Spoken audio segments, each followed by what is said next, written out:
আজ পয়লা বৈশাখ, সবাইকে জানাই শুভ নববর্ষ। সবাই ভালো থেকো আর সুস্থ থেকো আর খুবই আনন্দ করো। তো সকালবেলা আমি ঘুম থেকে উঠে সবার প্রথমে গাড়িটাকে আমি পরিষ্কার করে নিচ্ছি, কারণ পয়লা বৈশাখ বলে কথা, গাড়িটাকে একটুখানি পুজো দিতে হবে, কারণ শুভ দিন।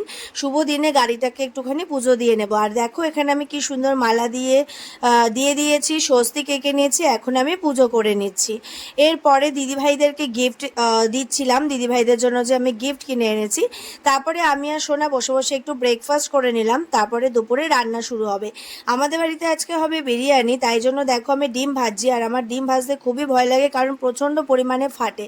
তারপরে বুবাই দুপুরবেলা এসেছিলো আইসক্রিম নিয়ে, কারণ আমরা সবাই মিলে আজকে আইসক্রিম খাবো। তো এখানে বিরিয়ানি রেডি। আর আমার পুরো ব্লগটা কিন্তু অবশ্যই ফলো করো, ওতে আরও অনেক কিছু দেখতে পারবে। তো আমরা দুপুরবেলা সবাই খাওয়া দাওয়া করে নিচ্ছি। আর তোমরা পয়লা বৈশাখ কীভাবে কাটালে অবশ্যই আমাকে জানিও, কিন্তু নেক্সট ব্লগে দেখা হবে। টাটা।